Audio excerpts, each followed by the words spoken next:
Welcome to Hebrew Mindset Ministries. We teach the unadulterated Word of Yahweh from the ancient Hebrew point of view. We believe that the Word of Yahweh, or Torah, is everlasting and never changing. We believe that every word that Yahweh has spoken must be obeyed. We hope you enjoy the following teaching. As always, never stop searching for the truth. Shalom.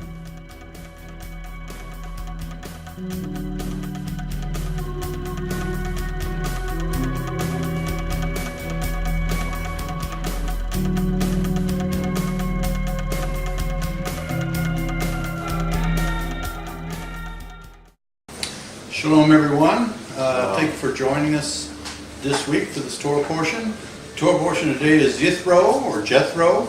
It comes from Shemot, or Exodus 18:1 through 20:23. Let's pray together, shall we? Abba Yahweh, we thank you for this opportunity to come together, to hear the word go forth, dear Father, to see the stories and shadow pictures and examples that you set before us in your Torah. Dear Father, we just praise you and we magnify your name, and we magnify the name of Yeshua Messiah, dear Father. And we thank you so much for loving us and for giving him to redeem us and to restore us to yourself, dear Father. And we ask you, oh Father, in the name of Yeshua, be with us. Open our hearts and our minds to hear your word and to walk in it. In Yeshua's name. Amen. Okay, well, the first part of this Torah portion begins where Moses and the children of Israel now are on their way to Mount Sinai, and Jethro, which is Moses' father-in-law, is coming to meet them as they make their way to Mount Sinai. They're already at the Rock of Horeb. If you remember last week, the Rock of Horeb was the last thing we really talked about. I believe we also talked about Mara, right? And Massa, the bitter waters and stuff. So, and we're going to talk a little bit about them again, just so we can get the pattern right. But first, we're going to talk about how Jethro influenced Moses. Now, the name Yitro, okay, there's a question about whether it's a name or a title. It translates as His Excellency, and because Jethro was a priest of Midian, so he had some rank. Okay, he was well known. Okay, it's at this point that Jethro brings Zipporah, Moses' wife, and his two children, Gershom and Eleazar, back to Moses. Now remember, originally, when Moses left to go to Egypt, his wife and his children were with him. And remember that an angel came to kill Moses, remember? And his wife circumcised their son, and she called him bridegroom of blood. We discussed that in that portion. Well, at that time,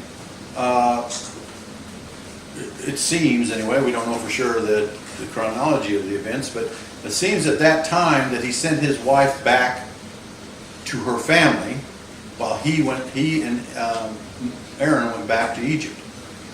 Okay, well, now's the time they're coming out of Egypt. They're at Mount Horeb, and Jethro brings his family back. Now, when Jethro comes, he watches Moses, okay, judge the people. He watches him teach him the Torah, the ways of Yahweh, and he makes judgments based on disagreements or judgments that need to be made because of the interaction of the people. And Moses is doing this from sun up to sundown, getting pretty worn out about it because there's so many people. Well, Jethro makes the recommendation that Moses appoints other people to rule, other men to rule the people, to delegate his authority.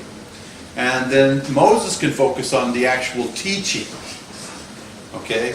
And and then if things are too difficult for others to make a decision on, then those more difficult things can come to Moses, and he can make judgments on them. This kind of happened in the Messianic writings as well. If you remember that in the calling of Stephen and the seven deacons, remember that in Acts, where there was some dispute about the food distribution among the widows. Remember that? And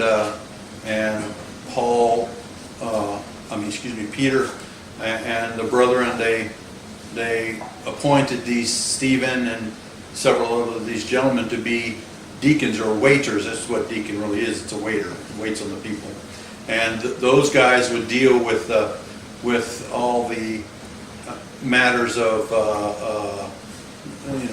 tables is what it's called, making sure that everybody gets the food distribution and stuff like that, and that so that Paul and the apostles could focus on the teaching. Okay, so that's another thing that happened, and that's a replicate, something that happened in the Tanakh that is also happening in the New Testament. Moses goes out and takes Jethro's advice, and he appoints commanders of rulers of hundreds, thousands, and hundreds, and fifties, and tens, it says. And those guys would make judgments among the people. One of the things that Jethro says is interesting. He says, well, for one thing, after Moses told Jethro about all that Yahweh had done for Israel,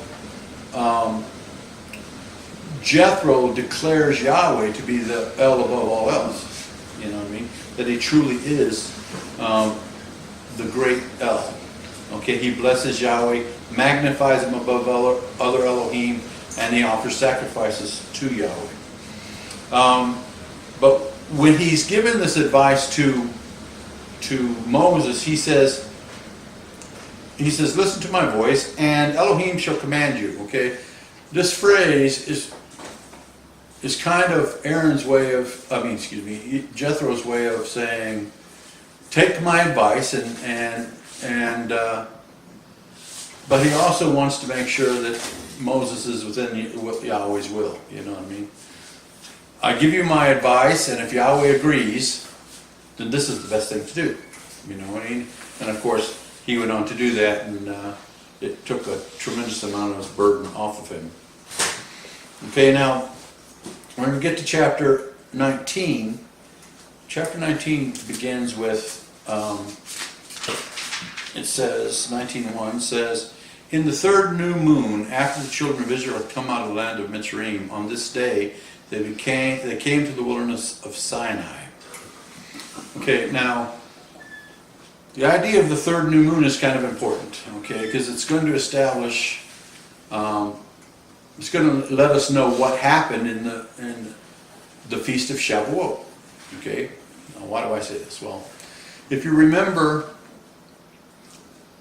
Passover lamb, okay, when we talked about the Passover lamb last time, on the 10th day of first of all, Yahweh established that the month of the Abib, that's when the barley crop is ripe enough to begin to harvest, or about to begin to harvest. That Abib is the color green. It's a certain agricultural term. Okay, when that happens, the new moon that happens after the barley becomes Abib, that's the first new moon of the year. Okay, it begins the first month of the year. Okay, once that happens, we count 14 days to the 14th day of the new moon, and that's Passover. Okay, remember last time we talked about how on the 10th day they took the lamb into the house, right? And they washed it, examined it till the 14th day, and on the 14th day they would bring it to the congregation and they would slaughter it in the afternoon of the 14th. And I explained how Messiah came on the donkey in the triumphal entry into Jerusalem and spent 4 days in the temple, the house of Yahweh, being examined by the scribes and Pharisees and stuff. And that on the 14th day, he was offered as the Passover lamb, and that how they had to bury him before sunset, because at sunset began the 15th of the first month, which is the first day of unleavened bread. And the first day of unleavened bread is a Sabbath, a high Sabbath, that could happen anytime during the week, not necessarily a weekly Sabbath, okay? And the festival of Matzot is 7 days, and it begins on the first day is a high Sabbath, 15th, and the 21st day is also a high Sabbath, okay? And I talked about how the 15th day was the day they left Egypt, and the 21st day was the day they crossed the Red Sea. Remember that? Okay. Well, there's some other things going on when it comes to the feast days that happened during that time that were fulfilled in Messiah that we haven't yet covered. Okay? And we're going to talk about that now, and we're going to go to Leviticus 23. Leviticus 23 is the Moedim. The word Moedim means appointed times, okay? Leviticus 23, Vayikra, is how it's pronounced. I hope I didn't butcher that too badly. If I can find it, there you go. This is the list of the Moedim. So we're going to read down through these as far as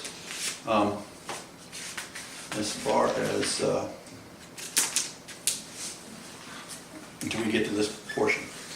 Okay, it says in Vayikra, Leviticus 23, it says, "And Yahweh spoke to Moses, saying, Speak to the children of Israel and say to them, The appointed times of Yahweh, which you are to proclaim as a set-apart gatherings, my appointed times are these. 6 days a week, 6 days work is done, but the seventh day is the Sabbath of rest, a set-apart gathering. You do no work. It is a Sabbath to Yahweh in all your dwellings." Now, the word set-apart gathering, it's in, like the King James is called holy convocation, okay? That word means a gathering. It's a gathering of the body, okay?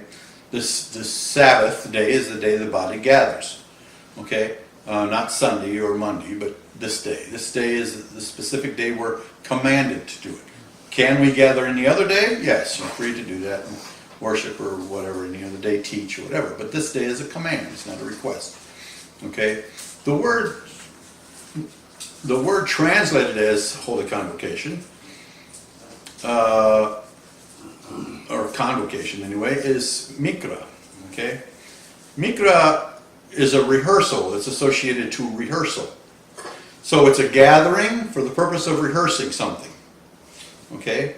Sabbath is a rehearsal of the Messianic kingdom. The day we are gathered before Messiah and, we are in the kingdom with him. Okay? That's what it's about. Okay?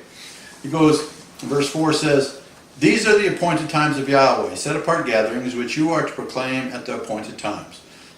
In the first new moon, on the 14th day of the new moon, between the evenings, is the Pesach to Yahweh." And we talked about that already.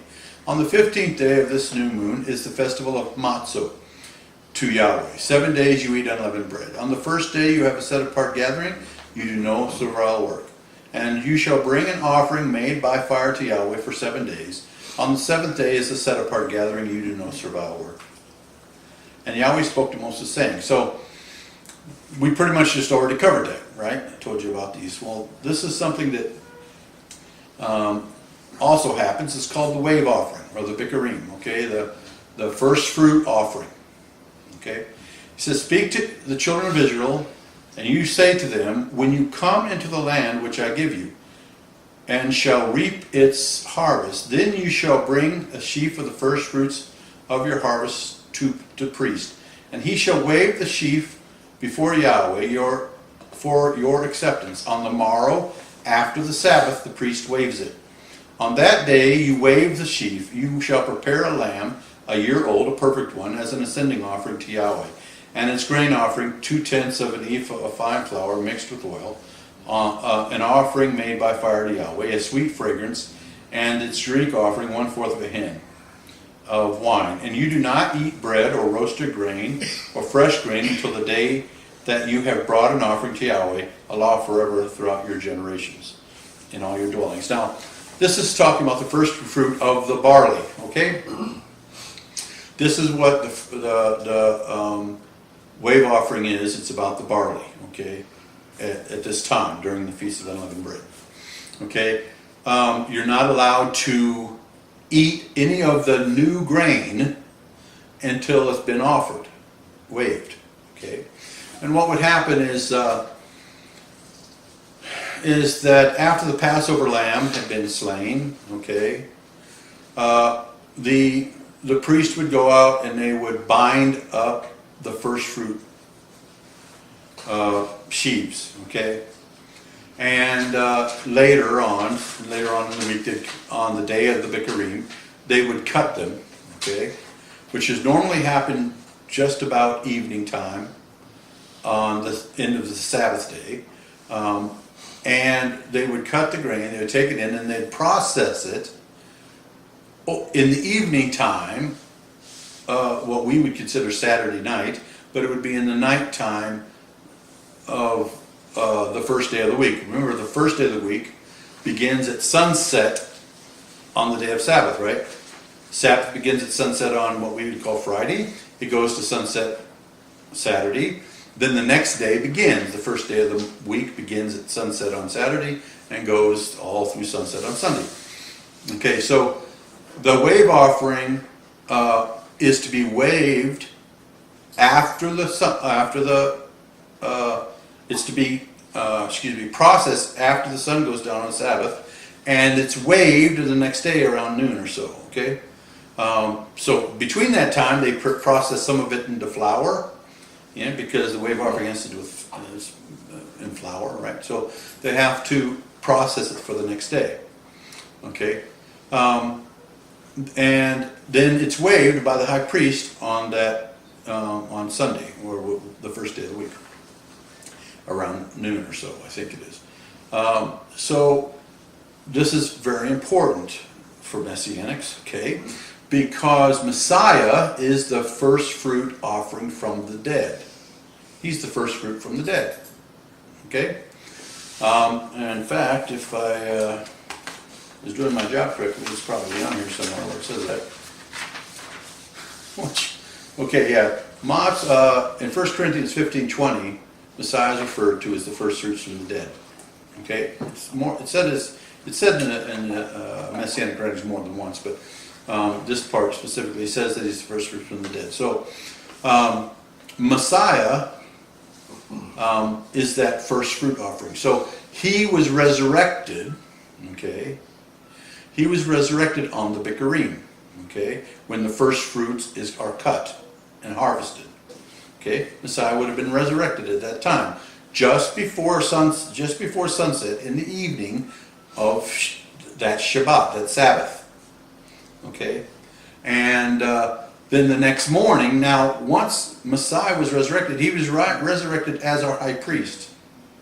Okay, after the order of Melchizedek, right? Remember the shadow pictures. Moses is a picture of Messiah the deliverer. Aaron is a picture of Messiah the high priest. Okay? Messiah is acting still today in these two offices. He's acting as Moses, drawing people out of the world into the belief. Once they're in the belief, he acts as their high priest and intercessor, right? For us, he's our high priest, intercessing on our behalf. Those two offices are still being fulfilled in Yeshua right now. Okay? There's another office that Messiah must fulfill. That's the office of Joshua, or Yahushua, right? Yahushua must return and deliver us out of this wilderness into the promised land, the kingdom, right? Then he'll be king. Then he'll be king. He is not king yet. He is high priest. He's coming as king. Okay? That's how these shadow pictures work. They're telling you aspects of Messiah's ministry within our salvation. Okay? Well, he was resurrected on Saturday evening, okay, just prior to sunset, and then the next morning when they came to his tomb and found it empty, and they met him, he told them that they could not touch him. Remember that? Don't touch me. Okay? because I have not ascended to my Father. But the next day, or later that evening, he allowed them to touch him. What happened between the morning when they couldn't and the evening when they could? Well, you have to remember that Messiah is the high priest. He resurrected as a high priest. And he had to take the wave offering before the throne of the Father and wave it. What offering did he wave? The first fruit offering from the dead. Remember, there were several people who died, several dead people who were resurrected with Messiah. When Messiah was resurrected, they were resurrected also. Okay, and they were seen in Jerusalem. Okay, so it's this wave offering of the dead, that Messiah accomplished that day after he couldn't be touched because he'd be defiled as a high priest. He went up, he waved the wave offering of the dead before the Father, and then he returned and was able to be touched then because he'd accomplished the wave offering. Okay, that's what his job as high priest is.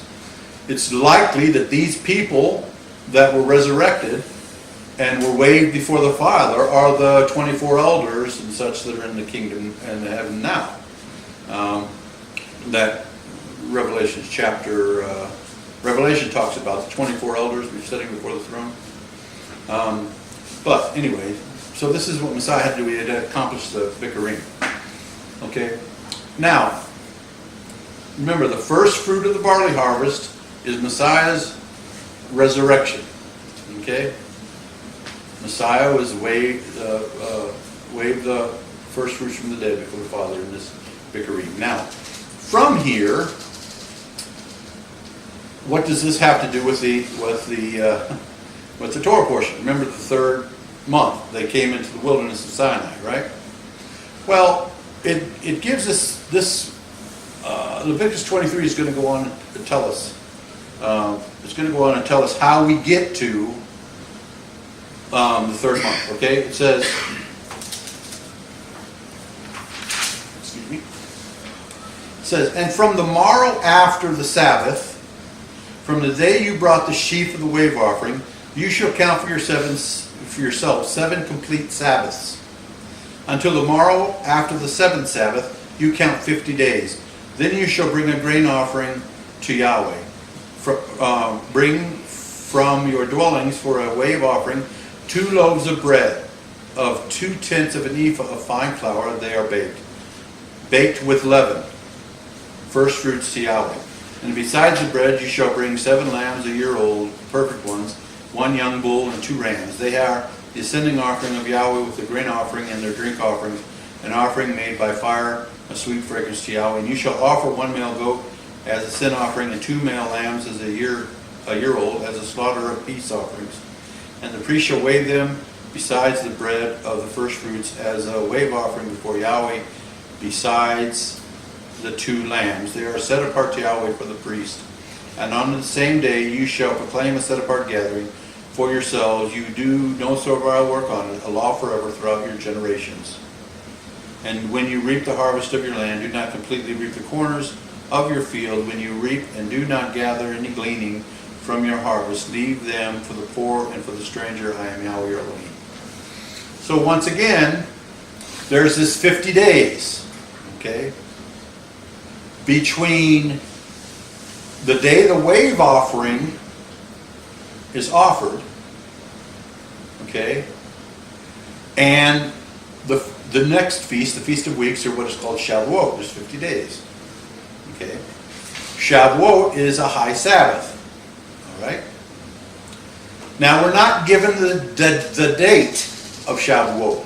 Like we're given the date of Passover, and we're given the dates of unleavened bread.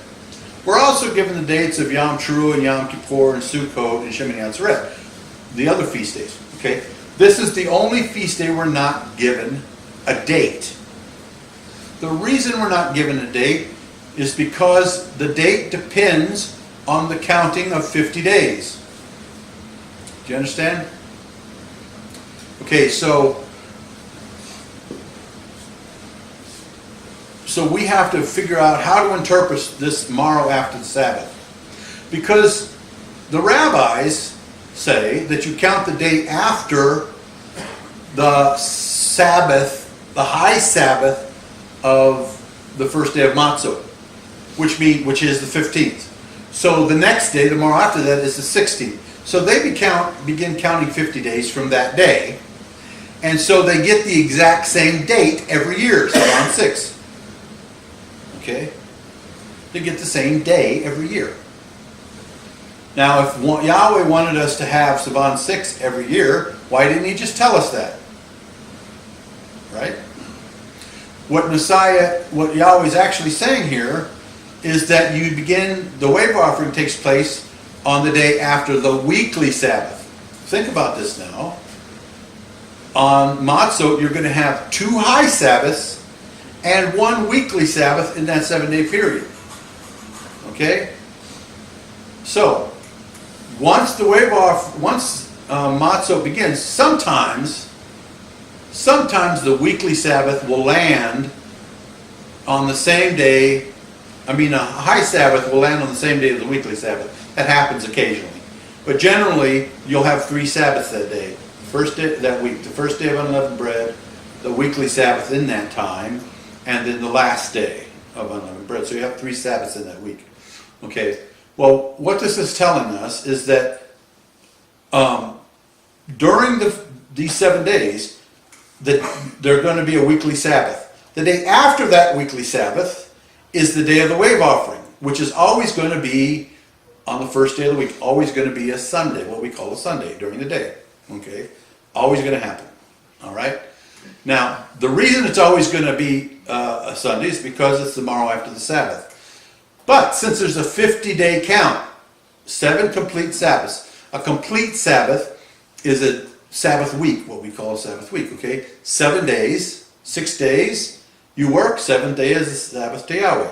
So 7 complete Sabbaths are 49 days. 7 times 7, okay?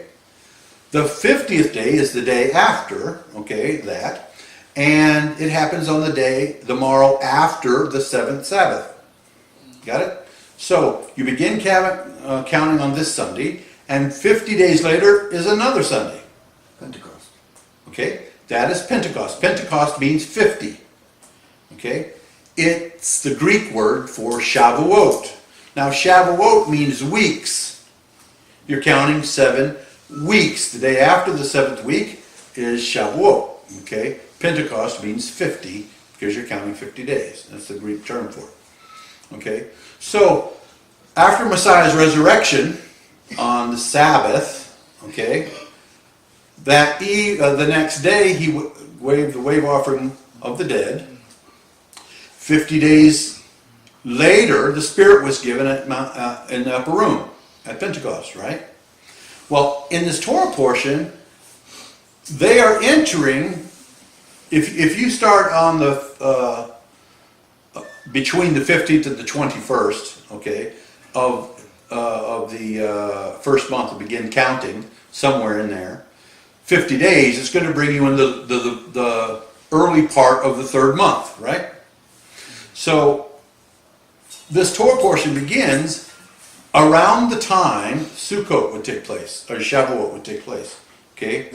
Okay, and what we're going to find is that the law, the Torah, which we're going to talk about shortly, was given on Shavuot, the first day of the Feast of Weeks. Okay, that represents where the law was given at Mount Sinai, and the Spirit was given in the New Testament. Both happened on this day. Okay, so that's what Shavuot is. It's a shadow picture of the giving of the Torah and the giving of the Spirit.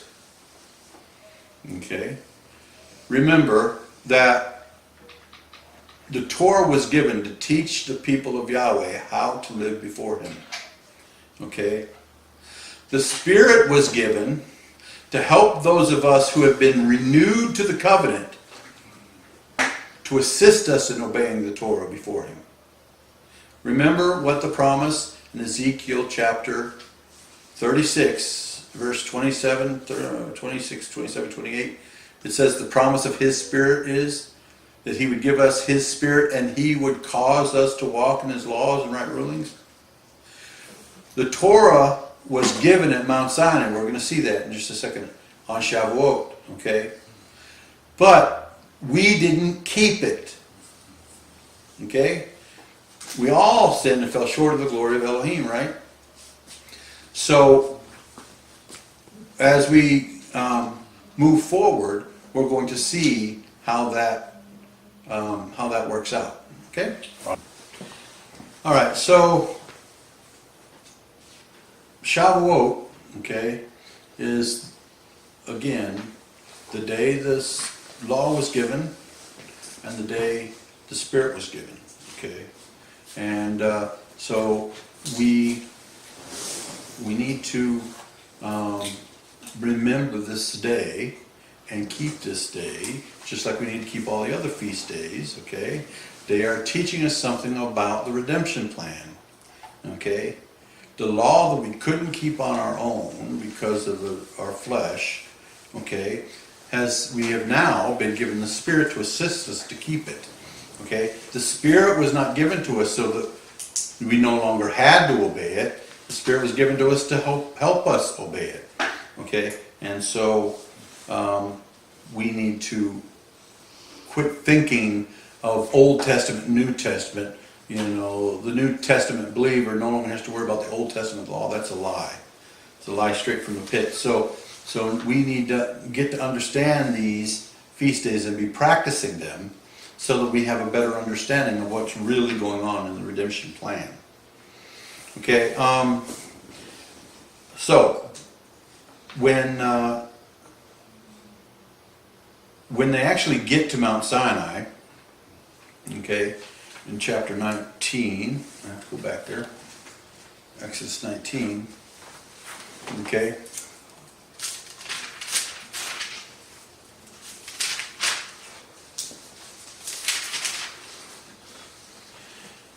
It goes on in verse 3, it says, "And Moshe went up to Elohim, and Yahweh called him from the mountain, saying, This is what you are to say to the house of Jacob, and to declare to the house of Israel." Now, this is an interesting, why would he repeat himself? The house of Jacob and the children of Israel. Usually when Yahweh repeats himself, he's trying to tell us something. Okay? And if we think about what these two phrases actually mean, there's something deeper that could be understood here. Remember, the people at the base of Mount Sinai are native born and stranger. There's a whole bunch of mixed multitude of Gentiles down there. Okay?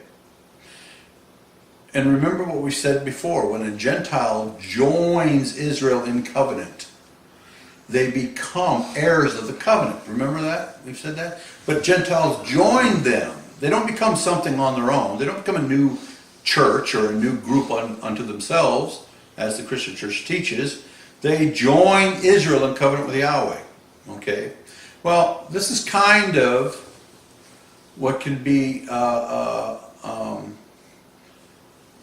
something about what this says can help us understand this a little bit more, I think. The house of Jacob is a reference to the native born, all the native born house of Jacob. Okay? But the children of Israel applies to all the congregation, both the native born and the stranger. Okay? So anytime Yahweh says the children of Israel, it's implied, within that statement implies any Gentile that has joined them. This is what Paul's saying in the New Testament, in Ephesians chapter 2 and Romans chapter 11. We, Gentiles, okay, who have come into the faith of Yeshua Messiah, have been grafted into the olive tree that is Israel. We're grafted into them. Okay? We used to be Gentiles. When we were Gentiles in the past, we did not have Messiah. Okay? We were not citizens of Israel. We did not have the covenants of promise. We did not have hope. And we did not have Yahweh. Okay? But now that we have believed in Yeshua, we've been brought near. we now have Messiah. We are now citizens of Israel. We are no longer strangers and foreigners, but children of the household. Okay? We have the covenants of promise, and we have hope, and we have Yahweh in the world. So, this is very important because the Christian church does not understand this principle, and so they have created for themselves a congregation, okay, that is separate from biblical truth. It's not biblically true. Okay? Yes, they use the scripture, okay? They use the scripture and quote things, generally out of context, okay, to prove that they are part of the faith. But what they've done is they've thrown this much of the book into the dustbin of history. Okay, it doesn't apply to us except for nice stories to learn from. That's all they really are. Okay. By doing so, they've taken the New Testament and made a false religion out of it. Okay. The Jews still have the Tanakh, but because of the additions and subtractions of the rabbis, they've taken the Torah and made a false religion out of it. The truth can be used as a lie if it's not used properly. Paul even says this, that the law is good if it's used properly. There's a proper way the law is to be used. But you can never trust in the law. That's what the Jews are doing, and it's not going to save them in the last day. Okay? We place our trust in Yeshua and we obey the law. We never place our trust in the law, ever. Once you begin putting your trust in the law, you now become condemned by the law when you stumble. Right? The only thing that keeps us from being condemned by the law when we stumble is the blood of Yeshua Messiah. That's it. But the blood of Yeshua Messiah does not allow us to rebel. It requires obedience. Okay. It says, let's go through, I hope I got enough time for this. He goes on to say, you have seen what I did to the Mitzrayim, the Egyptians, and how I bore you on eagle's wings and brought you to myself. And now, if you, okay, here's if. This is if. I love the way people read right over if. Okay, because if is a condition. Okay, that means it requires something from you. Okay, it says, and now, if you diligently obey my voice and shall guard my covenant, then you shall be my treasured possession above all the peoples, for all the earth is mine. And you shall be to me a reign of priests and a set apart nation. Those are the words which you are to speak to the children of Israel. Okay, and Moses came and called for the elders of the people and set before them all these words which Yahweh commanded him. And all the people answered together and said, all that Yahweh has spoken we shall do. So Moses brought back the words of the people to Yahweh. Okay. Remember what we said about two-part principle? If you obey my voice and keep my covenant. You hear that? You must obey my voice and keep my covenant. There's two things here. Voice has to do with commands. Covenant has to do with blood. Okay? If you keep my covenant, okay? If you guard my covenant and keep my voice. So there's this two-part principle. We must guard the covenant. To guard means to put it in your heart, hold on to it, and don't let anybody take it from you. Okay? Obey is something you have to do every day. It's something how you live, right? So we put our hope and our faith and our trust in Yeshua and Him alone. Yeshua is in our heart and we never let Him go. And then we obey. That's the two-part principle. Trust and obey. Yes, brother. That's kind of like Messiah, both sides. The spiritual side of Messiah and the physical sacrifice of Messiah. Sure, yeah. Yeah, well, like the entire redemption plan has this two parts, you know what I mean? The spiritual side is belief. The physical side is obedience. Messiah came and walked in obedience. So you can't have Messiah and walk in disobedience, because Messiah walked in obedience. Messiah said the disciple can't do anything but what he sees his master doing. So we see what Messiah was doing, and then we walk in that same thing. But the spiritual, remember, the spiritual is always greater than the physical. Okay? And the spiritual side is our belief. So it's our spiritual side that we must cling to, guard. We must guard that, what we're believing in. That's the part we need to guard. Okay? But in that we obey. Okay? Part of guarding that is walking in it. Okay? And this is what Isaiah 8:20 says. Isaiah 8:20, when talking about true doctrine, okay, it says, to the law and to the witness, if they do not speak this word, there's no light in them. Okay? To the law, my voice, and to the witness, the covenant. Okay? These two things are the only true doctrine.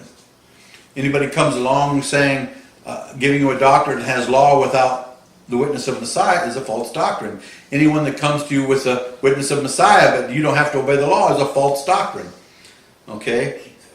Even in Revelation 14:12 says that the endurance of the saints are those who keep the commandments of Elohim and have faith in Yeshua Messiah. These two things. Okay? What people don't understand, especially among the Christian church, is they don't understand, for whatever reason, they can't understand that the law that condemned them still applies to them once they've been freed from the condemnation. The blood of Messiah freed them from the condemnation, but in their mind, once it freed them from the condemnation, it also freed them from having to obey it, because they can't obey it properly. So somehow they think they're free to not have to obey it, and that's wrong. What Messiah blood does is it restores us. Okay? It restores us back in the covenant with Yahweh. And it washes away the sin and guilt, okay, that was on us before. Takes away the death penalty that was on us. Protects us from death. Okay? But it also does something else. It also continues to cover us if we obey my voice and keep the covenant. See? If we do that, obey my voice and keep the covenant, then that blood will always continually restore us if we stumble. We confess it, his blood will continually restore us. So you're saying that Yeshua, his disciples, and even Paul practiced and lived the law all their lives? All their lives, yes. Wow. Long after Messiah was gone, they were still obeying it. Paul offered sacrifices at the temple long after Messiah was already gone. James, brother James, the apostle Jacob, Messiah's brother, who was the head of the assembly in Jerusalem, encouraged Paul to do so, and I believe it's Acts 21, to do the cleansing ritual with some other brethren that had taken a vow. Okay, to the cleansing, to not only participate in the cleansing ritual, but to pay for those other gentlemen's cleansing. Okay, and he did so gladly. The cleansing ritual is the cleansing of the Nazirite vow, and it requires sacrifices.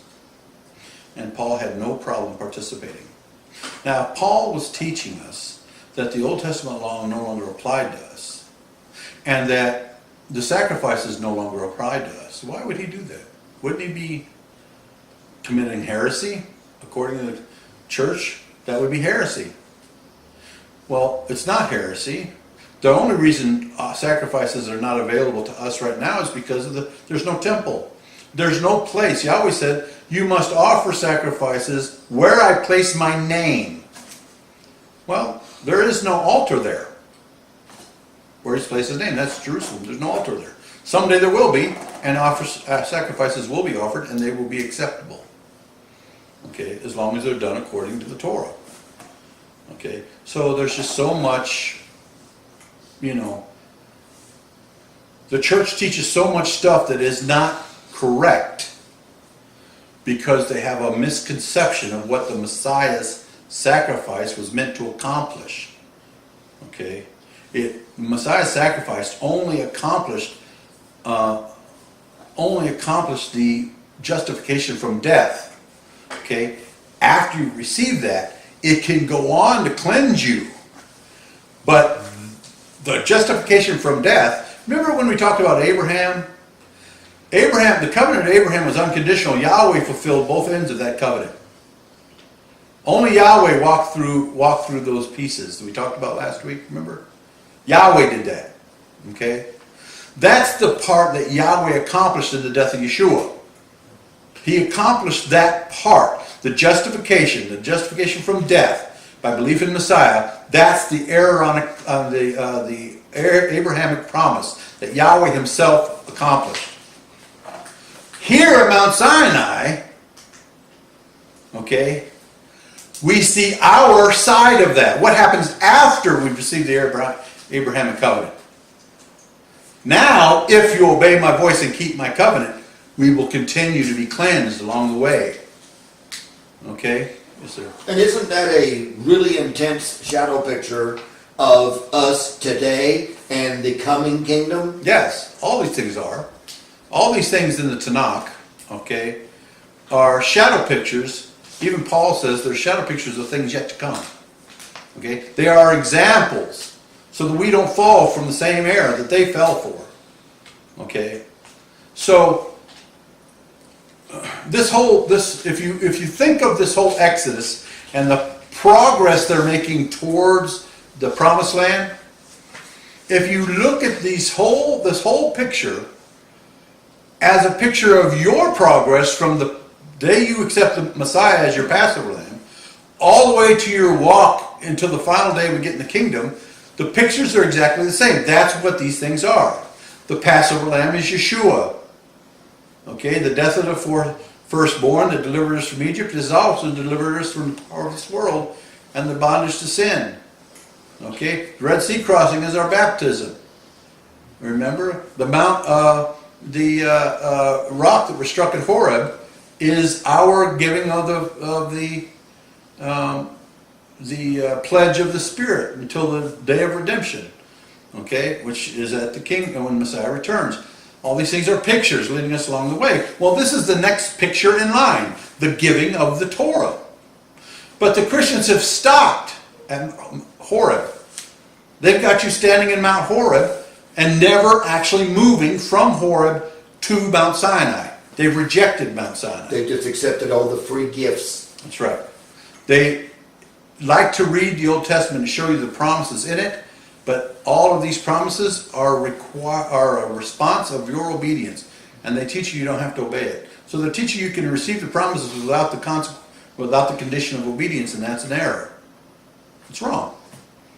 The scripture says very clearly that if those who do not hear the Torah, even their prayer is an abomination. If you're not listening to the Torah with the intent to obey it, your prayers are an abomination to Yahweh. That is Proverbs 28:9. Proverbs 28:4 says, those who forsake the Torah praise the wrong. Wrong. Forsaking the Torah is wrong. But those who guard the Torah strive against them. That's why we're here. Striving against that false doctrine that you no longer have to obey the law. Amen. Okay, we're fighting that. Yes, brother? Isn't the Sabbath, you said it was a holy convocation where we're to gather. If you do not gather on that day, that's direct rebellion. Well, is it? The question is not obeying the Sabbath, keeping the Sabbath, gathering on the day, rebellion? And I suppose that depends on what's in your heart concerning it. You know what I mean? But yes, I would say the fact that the Christian church has rejected the seventh day as the Sabbath, that is rebellion. Because we're told very specifically to keep the seventh day. Okay? Now, what some of them will say is, well, it was changed to Sunday, the first day, which no one can prove. It's not in the book anywhere. Or they'll say, well, we don't know what first day of the week is. The seventh day of the week is. Any calendar will tell you what day it is. It's always the days of the week haven't changed. They've always been the same. Just the dates change. Okay, so that's just listen. If you want to find an excuse to disobey, it's easy to find one. Very easy to find one. Okay, we are never going to get through this. So I'll keep going. Okay, so we have this covenant. Okay, this covenant, okay, is conditional. The Abrahamic covenant is not conditional. It's unconditional, right? So our being justified from death is the fulfillment of the Abrahamic covenant, the unconditional one, the one that Yahweh did for us. Okay. The Sinai covenant of Sinai is a covenant to us about inheriting the land. It's how we have to go through Sinai to get to the promised land. See? The Passover lamb was given in Egypt to Israel not because of anything Israel did. Yahweh accomplished that on his own. They didn't do anything to deserve that. Okay? But now he's given them another covenant saying, listen, if you do this, you will inherit the kingdom. If you don't do this, well, you don't inherit the kingdom. Okay? Well, this is the same path we're in. He gave us Yeshua freely to anybody who would call. But once we come into that covenant, once we've taken on the Passover lamb, this covenant now applies. If you obey my voice and keep my covenant, then I will make you a segula. A segula is a treasured possession. It's like, have you ever had something, especially when you're a kid, that was so important to you, you never wanted to let it go? You always carried it around everywhere. You know what I mean? Didn't want to let it go. That's kind of what a segula is. It means so much to you that you put it in your hand, you never let it go. Remember Messiah said, Cell phones. Yeah, cell phones, that's right. Messiah talks about, I think it's in John, about how that we are in his hand and that we are in the Father's hand, and once we're in the Father's hand, no man can take us out. Yes. This is a segula. That's what it means to be a segula. Once we're in the Father's hand, no one can take us out. Now, no one else can take us out. We can walk out. We can choose to walk out. You know, we have the responsibility to stay under the shadow of the mighty. That's our responsibility. To stay in the house under the blood. That is our responsibility. If we do that, okay, no one can prevent us from making the kingdom. But it's our responsibility because of free will to stay there. Because of our free will, we can always turn around and walk out the door. And that's what the warning, New Testament warnings are. Don't do that. Right. Okay? Stay steadfast. Don't turn. Okay, so there's still so much to do in this thing. Well, Yahweh told Moses to bring the people to the mountain. Okay?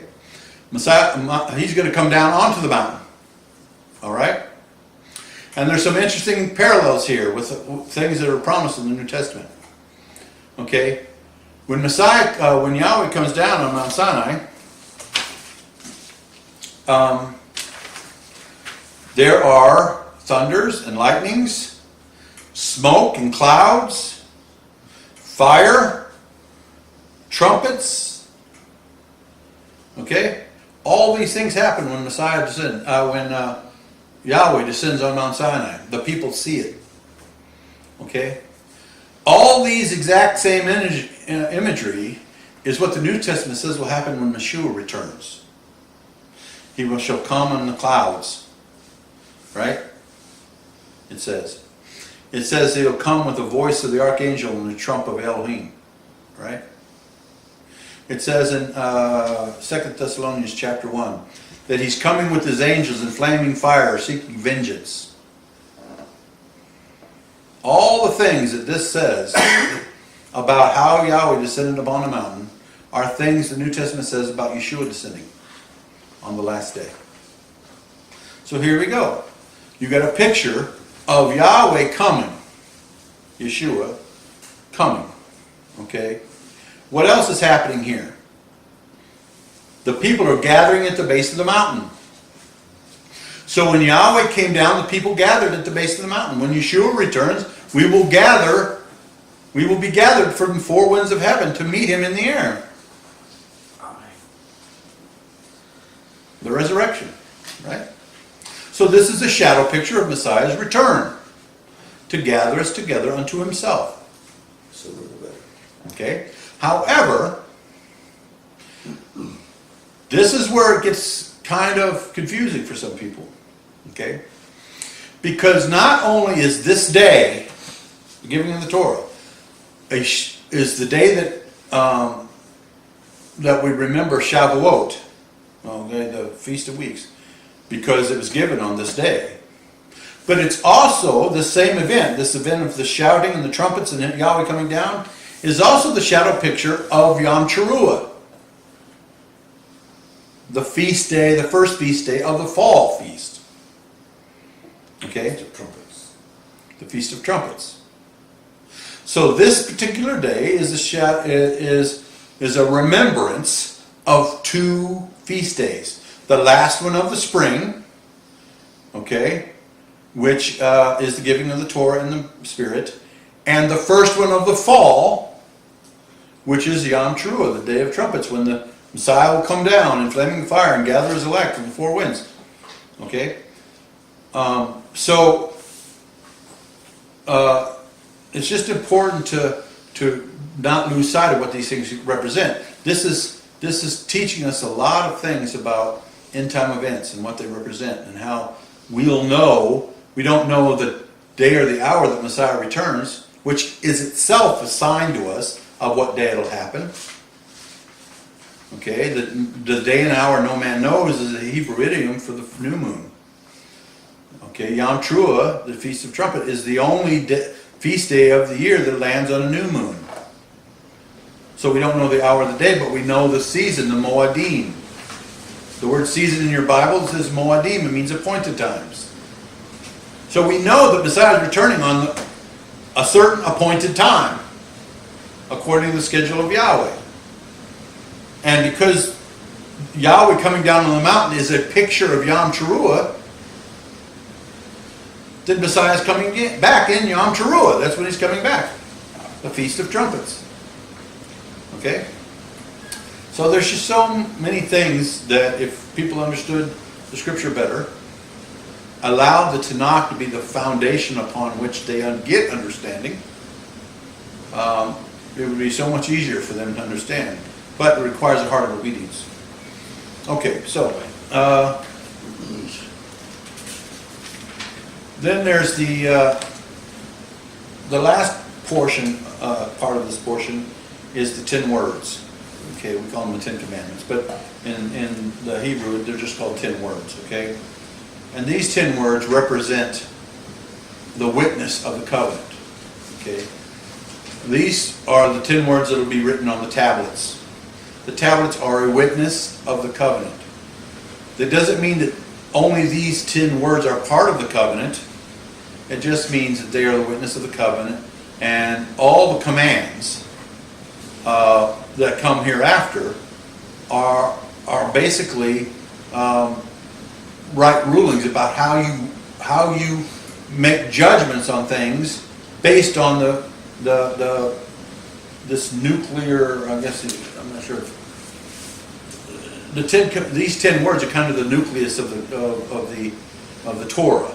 Okay, all the Torah can kind of fit into these 10. Okay, and they're really, in fact, starting in verse 21, these are called, everything after 21 is called the right rulings. It's how you make judgments on your daily life and in situations, okay, in a way that fits within the framework of the 10. Okay, you can't have the 10 and not the rest of it. You can't have the rest of it and not the 10. Okay, they're all connected. All right, now we're going to talk about the 10 words. This is in chapter 20 of Exodus. It's where Yahweh is now speaking from the mountain to the congregation. Okay, and he gives what is called the 10 words. We call them the 10 commandments, but it's just the 10 words that Yahweh spoke. The first one, he says, I am Yahweh your Elohim, who brought you out of the land of Mitzrayim and out of the house of slavery. You have no other mighty ones against my face. Now, if you ask a Christian, what's the first commandment of this? You have no other gods before me. But that's not what this verse says. It says, I am Yahweh. Okay? So, in any law or bill that becomes a law, there's what's called an enactment clause. Okay? Or there should be, anyway. This enactment clause tells you who is the one making the law and under what authority they do so. Okay? This is kind of what this first one is. It says, I am Yahweh, your Elohim, who brought you out of the land of Mitzrayim, out of the house of bondage. So Yahweh's establishing that he is the one that has authority to make laws for us because he's the one that delivered us. It was his power, his authority that delivered us, and he's the sole authority over those who were delivered by him. Okay, so he's establishing his authority. Okay, the phrase "against my face," you shall have no other mighty ones against my face. What he's really saying here is that there is no other authority but me, and you're not allowed to put anybody's authority above mine. No one is allowed in our hearts and in our minds to have authority that comes into the face of Yahweh, that comes up, challenges his authority. Okay?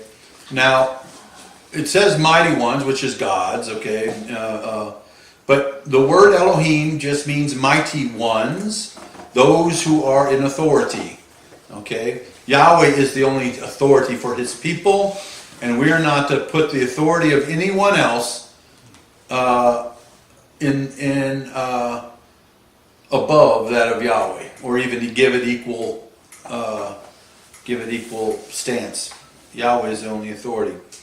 The second word says, you do not make for yourselves a carved image, or any likeness of that which is in the heavens above, or which is on the earth beneath, or which is in the waters under the earth. You do not bow down to them, nor serve them. For I, Yahweh your Elohim, am a jealous El, visiting the crookednesses of the fathers and the children to the third and fourth generations of those who hate me, but showing loving commitment to thousands, to those who love me and guard my commands. Now, as I read this, I see two commands in this one command. Other people disagree with me, so you guys have to think for yourself here. But the two commands here that I see is not to make any images, and then not to bow down to them. Two commands in this one command. Don't make any, don't bow down to them. Okay? Some will say don't make any to bow down to them. You know what I mean? It means saying that you can make images, you just can't worship them. Which doesn't seem to be what this is saying. Plus, most people don't understand what it means to give honor or worship an image. Okay? If you create an image of any kind and put it in a place of honor in your heart, in your mind, in your house, you have now worshipped it. You have given it reverence. Okay? So you got to remember that. People, and it doesn't say religious ornamentation here. It says a statue or image of anything. Okay? Things in the heavens, on the earth, or under the earth, in the water. So, you got people walking around with crosses around their neck, right? Or fish or some craziness, right? And they got them in their houses, over their beds, whatever, okay? And they rub them for luck, or they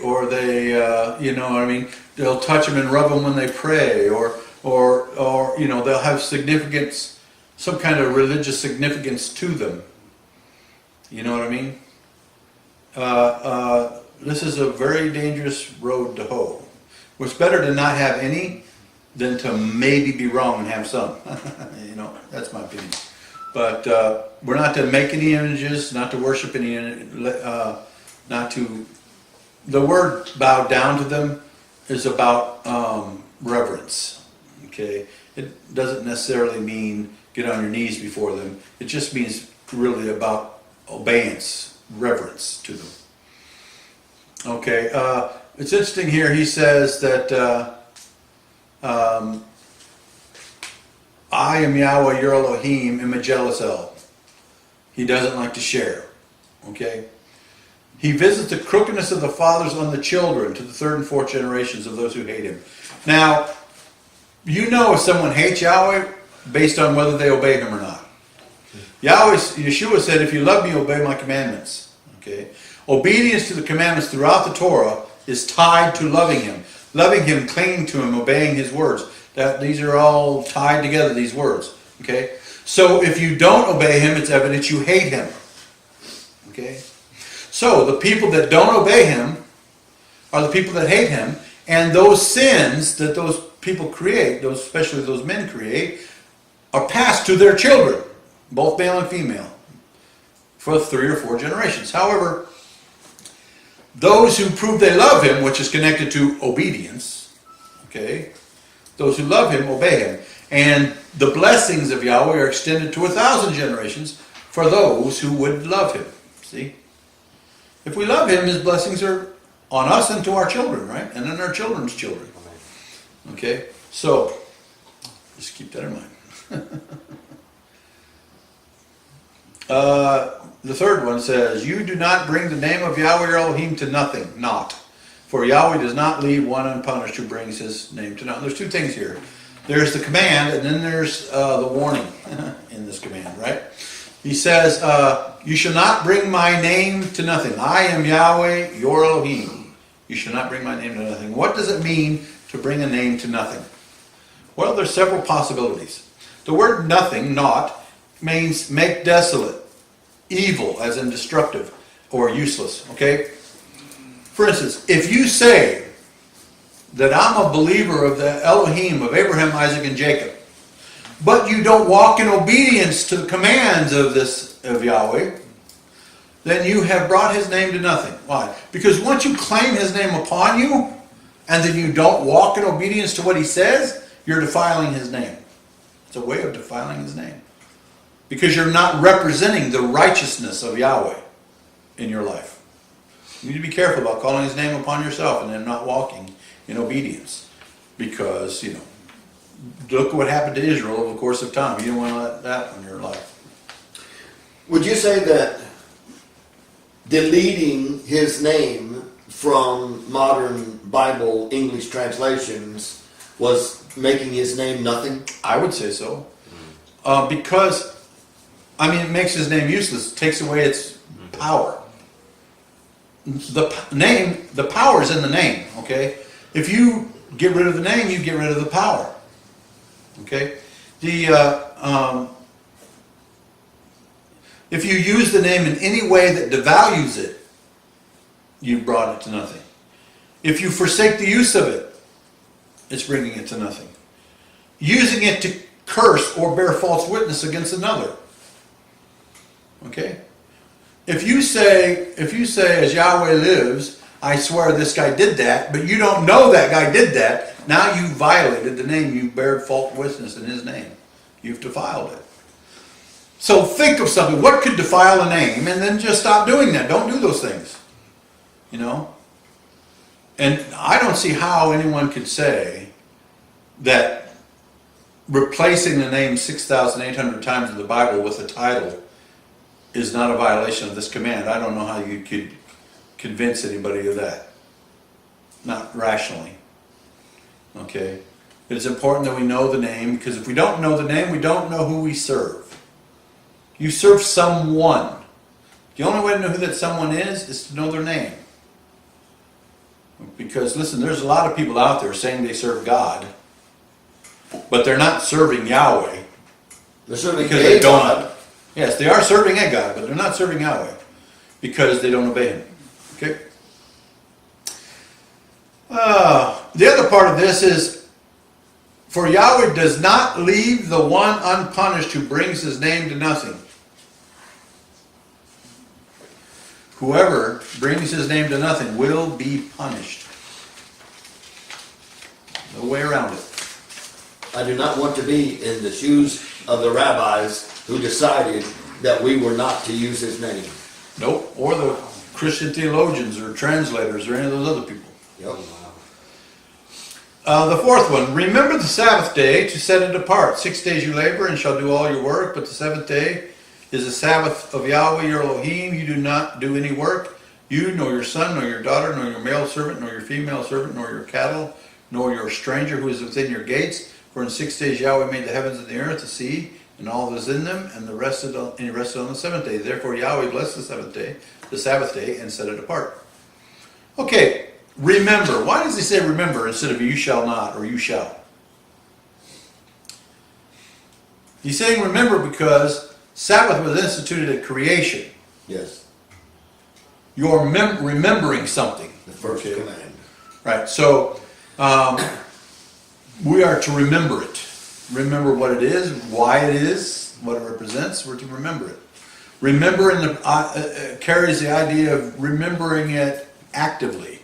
In the doing of it, okay? He says, there's a lot of things, interesting things in here. He tells us that we have 6 days of the week we can work. You're free to work all you want during 6 days of the week, but you shall not work on the Sabbath.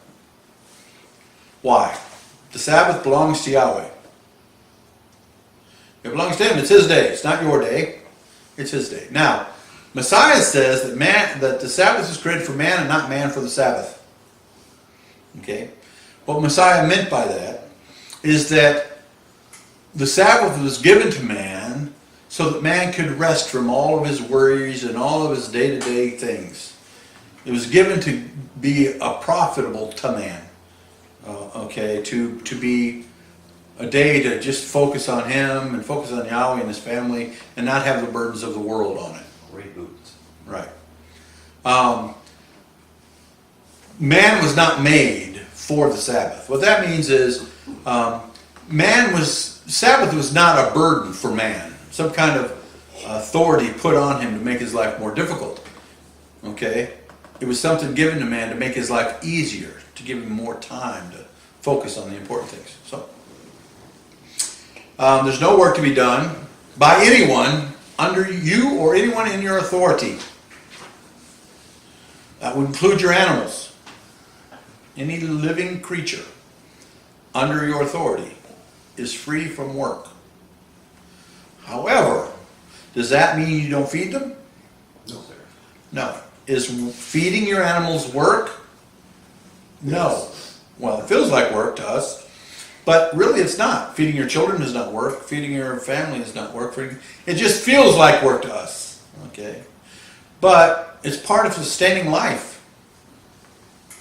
You know, sustaining life is not work. Right. Okay? So we have to think of that. Think like that. So if a friend calls me and says that he's stranded on the side of the road with a flat tire, I just leave him there? No. What do I do? Because it's an emergency situation. Your friend needs his life. He needs you. Okay? In that situation, it's an emergency type situation. You are free to go and help him in any way he needs help. Okay. It's the Torah was not given to restrict you from helping others. Okay? The Torah was given to take away the burden of life from you for a day. Okay, now, that doesn't mean that you would plan to do something on Sabbath that would require helping your neighbor, like moving or whatever. You would just schedule another day or whatever. You'd be glad to help them, but you don't plan to do things on the Sabbath. But in the case of an emergency, you can do things on the Sabbath. Okay, the Sabbath is not meant to be a shackle. Okay, it's meant to be freedom. So I can travel for fellowship. Yes, there's no restriction there at all. Traveling for fellowship is fine. Something else it says here, it says that in 6 days, Yahweh created the heavens and the earth, the sea and all that is in them. Now, there's these people out there that have developed what's called the gap theory. Everybody know what that is? The gap theory is the idea that between verse 1 of Genesis and verse 2, there could be millions, thousands of years, millions of years between verse 1 and verse 2. Okay? Because the very first verse says in the beginning, Yahweh created Elohim created the heavens and the earth. The second verse says, and the earth became void. What's the word? It became empty. And okay, I can't think of the actual quote, but so what they say is there was a creation of the heavens and the earth that existed for I don't know how many years, however long. That this is where the dinosaurs existed and all that nonsense. Okay, and then because of the sin of Satan, it was destroyed by a flood.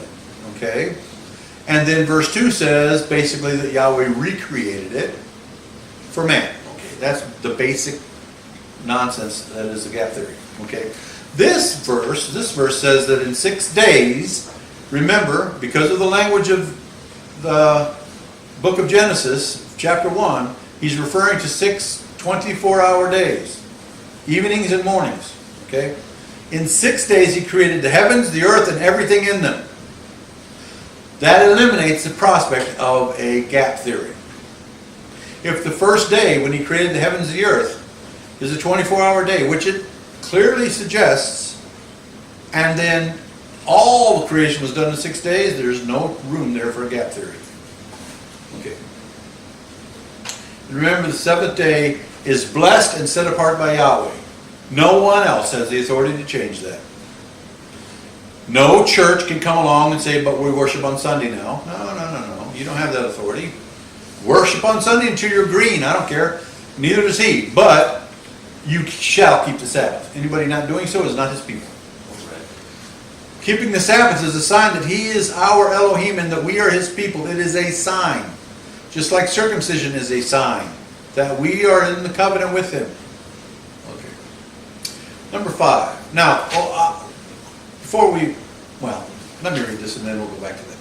Respect your father and your mother so that your days are prolonged upon the soil, which Yahweh your Elohim is giving you. Okay, what does it mean to respect someone? Honor them, Honor for them. Honor them, that's right. It says the word for respect means to be heavy. That means it refers to placing serious weight. Okay? Serious emphasis on the authority of your parents. The authority of your parents should carry great weight with you. Okay? It should carry this because Yahweh placed them in your life as your authority under him. They are his vessels of authority over you, ordained by him. If you cannot give them the proper respect and honor, you can never give Yahweh the proper respect and honor. Okay? How can you give honor to the one you cannot see if you can't give honor to the ones you can? Okay? So this is why it's very important to honor your father and mother. This is why other places in the Torah, to disrespect your mother and father is a death penalty. To curse them is a death penalty.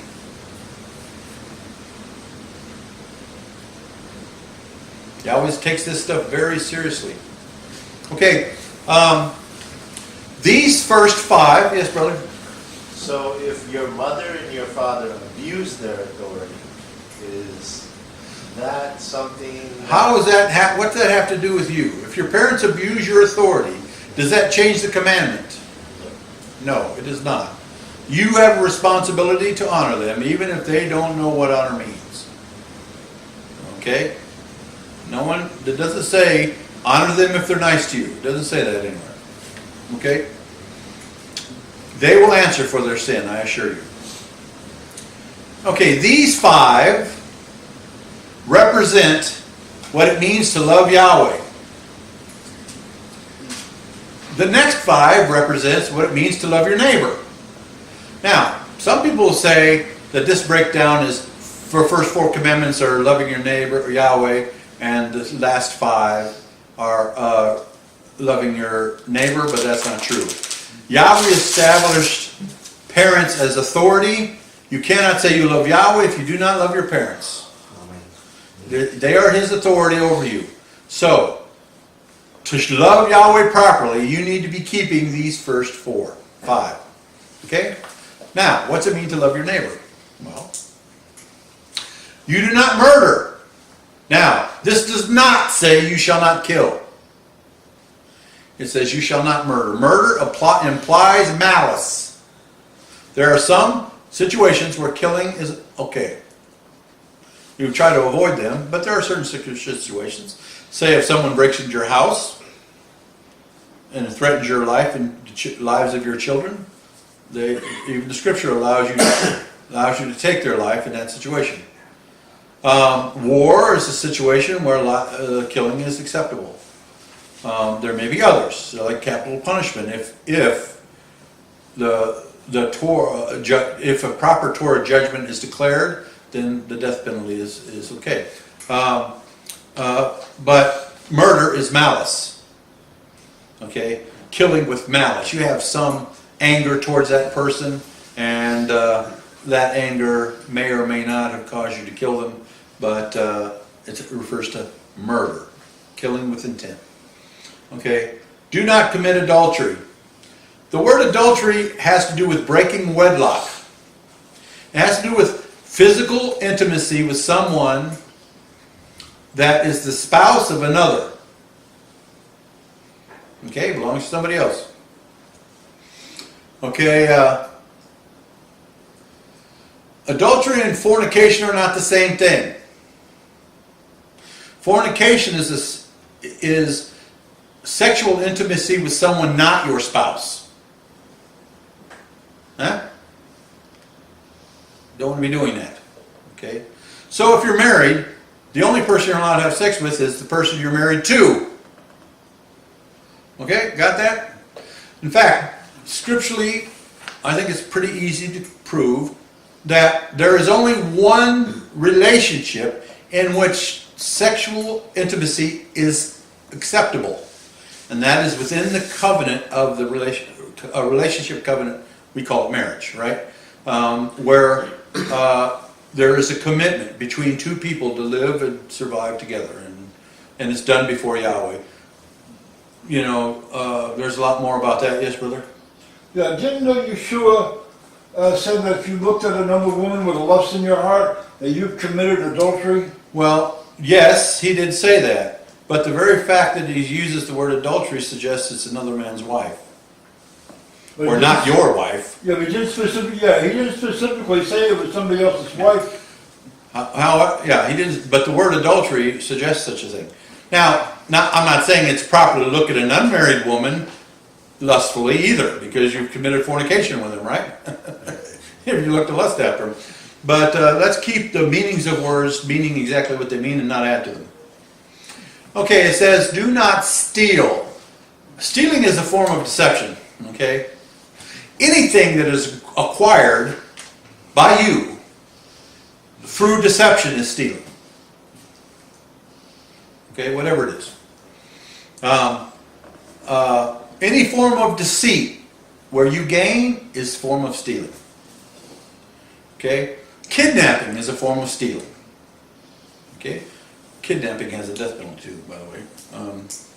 If you're found with the person you kidnapped, that's a death penalty. You do not bear false witness against your neighbor. Now, false witness is a very specific term. It doesn't mean lying generally. It means bearing false witness, giving false testimony. Okay? Against another. Okay? Now, I suppose it's possible to bear false witness about yourself. You know, you tell a bunch of big grandiose stories about yourself. That is, in fact, bearing false witness about yourself. Not sure how that applies. And, but you should never, ever speak out against someone else, that is not in any way that is not provable by you. If you can't prove it, then shut up. And you have to prove it by at least 2 witnesses. If you can't, shut up. Okay, line could, like I said, general line could fall in this category depending on the situation. If you remember though that Abraham and Isaac both lied about their wives. And so you got to ask yourself, is it all right to make false statements if those false statements protect my life and the life of those I care about? That's something I can't answer for you. But generally speaking, it's never good to tell something that you don't know for sure is true. It's better to not say anything than to say something untrue. Do not covet your neighbor's house. You do not covet your neighbor's wife, nor his male servant, his female servant, his ox, his donkey, or whatever belongs to your neighbor. The word covenant, excuse me, I can't even say the word, covet, means to delight in, refers to desiring a thing that belongs to another. This is not necessarily the same thing as envy. Okay? To envy something someone has, I suppose it depends on the intent. I understand coveting to be desiring what belongs to another with intent. With intent to harm them or intent to steal from them or some kind of intent. Where it's possible to envy the success of someone without intent to do anything about it. Yeah, you could admire somebody. So it all depends on the intent, I suppose. You know what I mean? Any kind of coveting or envy that causes sin in you is sin. You know what I mean? It's not bad to admire someone or really like that car and wish you had one or these kind of things. That's okay. But when it causes evil thoughts in your heart and your mind, you need to check yourself. Okay, then Yahweh says, another thing, we're running out of time. Another thing here, remember, Yahweh never intended to stop talking to the people. Yahweh wanted to talk to people face to face. That was the purpose of the covenant. It was these people that chose to stop listening. Listen, it says,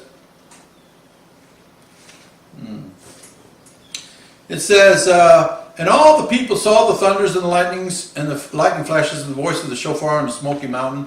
And the people saw it and they trembled and stood at a distance and said to Moses, "You speak with us and we hear, but let not Elohim speak with us lest we die." So the people were afraid and asked Yahweh to stop speaking to them. And that's why he stopped.